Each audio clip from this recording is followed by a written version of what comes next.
наверняка проделывая такой сложный путь, вот именно в советской такой бюрократии, вашему отцу много раз приходилось сталкиваться с вот этой абхазским освободительным движением. Да.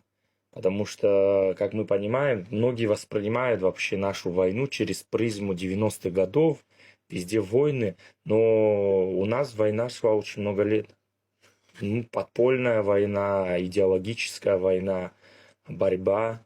И может какой-нибудь вот просто это, мне кажется, будет важно в контексте Отечественной войны упомянуть какие-то события через призму вашей личной семьи. Ну, это не одного поколения борьба шла. Сейчас я в историю углубляться не буду, но и в советское время первый сход, народный сход в селе Дурив в 1931 году. Недовольство там какими-то вопросами. Сейчас я не хочу их расшифровывать. Там разные моменты были. Ну, не на голом месте 80-ники появились. И 40-е годы, 30-е, сказал, 40-е, 50-е. Вспомним письмо двух сестер Шакрыл. 47-й, по-моему, год. Нет, 52-й год. 52-й год, да. Сталину.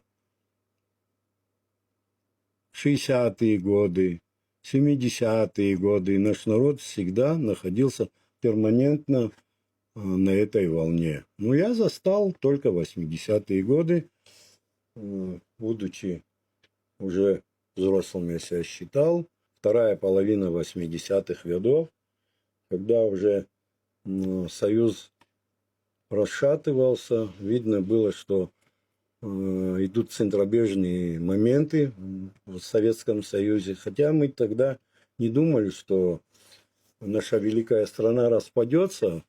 Но уже с 87-88 года националистические силы Грузии во главе со Звядом Гамсахурдия и Мирабом Костава много мероприятий на территории Абхазии проводили. Я очевидец событий. По-моему, это было в апреле 1988 года на стадионе в поселке Лиселидзе. Они большой митинг проводили. Грузины. И, правда, там Гамсахурдия не было, присутствовал только Костава. И мы с Гудауты приехали туда. Понаблюдать. С нами был Валериан Османович Кубаша, Константин Озган, Юлия Пабба, Заура фамилию, Малия. Ну, мы на 3 машинах были. Это такой один очень существенный момент. И Костава проводил митинг через мегафон. Он там общался, настраивал народ. Естественно, там против абхазов. И мы втроем, Узган первый пошел, Заур, Малия поднялись там на трибуну, и мегафон у Костава отняли. Такой случай тоже был.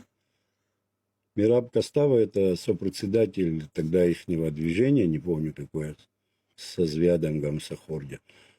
Ну, затем уже в 1988 году, как вы знаете, в декабре месяце создалась организация Айдгылара.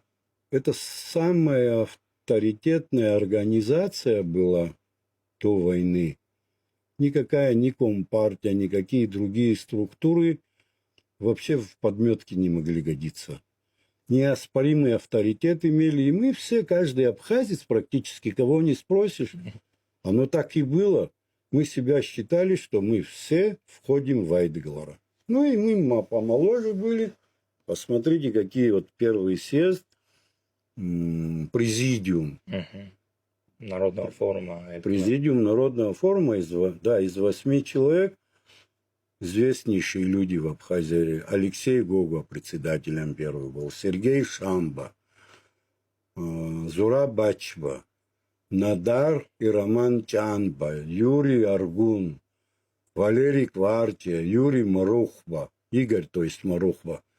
И 4 с районов в президиум входили. Это Сократ Джинджоля, Юрий Квитиня, с Гудауты Анатолий Возба, главный редактор газеты «Бзыб», от Гагры Владимир Бени. Это очень серьезные интеллигенты. Это цвет нашей интеллигенции был. И они сыграли великую роль. Они разбудили весь Северный Кавказ. Я, может, не пафосно это будет сказано, а после событий 89 года вот здесь, в Сухуме, я помню, в Гудауте, в пансионат Гудаута назывался тогда, и директором был Анатолий Шакирович Абба.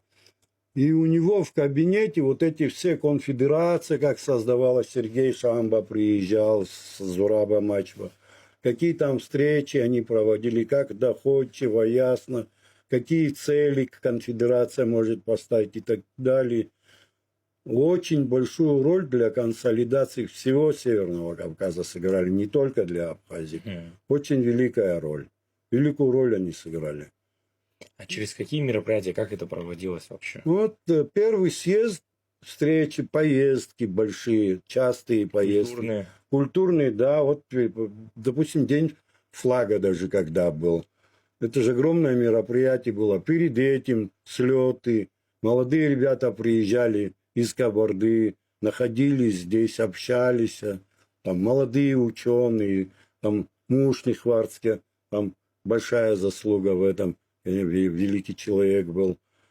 Разному. Нас же разделили до 80-х годов. Вообще некоторые, даже когда в армии служил, наши братья не знали, где территориально находится Абхазия. Такие, это искусственное разделение было. И эта волна, когда пошла,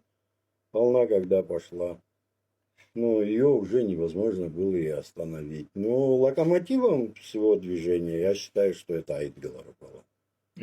Я думаю, с вами никто здесь не поспорит. А вот, знаете, что интересно? Какие-то силы были, которые пытались это остановить? Народное движение? Да.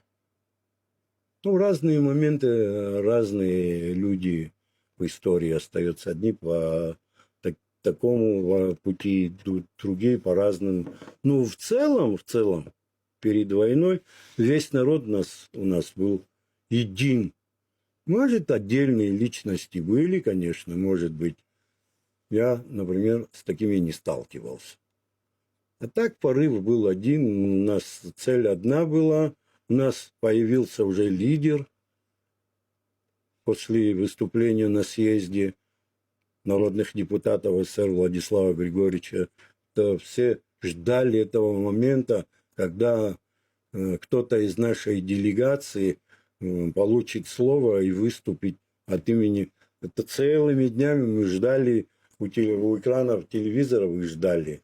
Наконец дождались, и такая эйфория была, что наш голос, у нас есть защита в лице наших народных депутатов.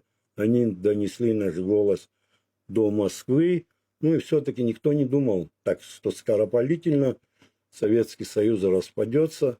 И даже вот референдумы проводились в Грузии за выход из СССР, а мы за сохранение Советского Союза. 89% нормально. От принявших участие в голосовании, да, там чуть больше 50% населения приняло, потому что грузины не участвовали.